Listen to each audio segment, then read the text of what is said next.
আপনার বাঙালির ডেফিনেশন কি? আমি এই ধরনের কোয়েশ্চেন ফেস করেছি, ঠিক আছে। আলাম এই প্রশ্নটা যদি উদ্ধব ঠাকরে বা রাজ ঠাকরে করা হতো মারাঠির ডেফিনেশন কি, সে কোয়েশ্চেনকে থাবড়া মেরে উঠে বেরিয়ে যেত।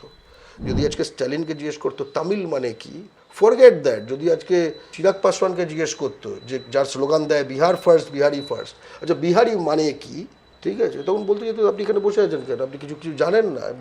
কিন্তু এই যে বাঙালি মানে কি, কি বাঙালিটা কে আসলে, এই যে প্রশ্নগুলো করা হয়, তার মানে হচ্ছে যে আমাদের মোরাল এথিক্যাল ডিজেনারেসি বলবো না, কারণ যে জাতির হাতে পুঁজি থাকে না, তাকে নানাভাবে কম্প্রোমাইজড অবস্থায় ফেলে দেওয়া যায়, ঠিক আছে। ফলে চেয়ে মোরালি অতটা খারাপ নাও হতে পারে, কিন্তু তার মানে হয়তো এই বহিরাগতদের এজেন্ডাগুলো মাথার মধ্যে ঢুকিয়ে নিয়ে তাদের পারপাস সার্ভ করাই তার হয়তো ভার্টিক্যাল অ্যাসেন্ডেন্সির একমাত্র পথ হিসেবে। খুব খুব কষ্টের এটা, ঠিক আছে। ফলে আমি তাদেরও দোষ দিই না, কিন্তু দিনের শেষে বাঙালির জন্য এই যে বাংলা পক্ষ ঐক্যবদ্ধ করছে, এটা আমাদের পারবোই।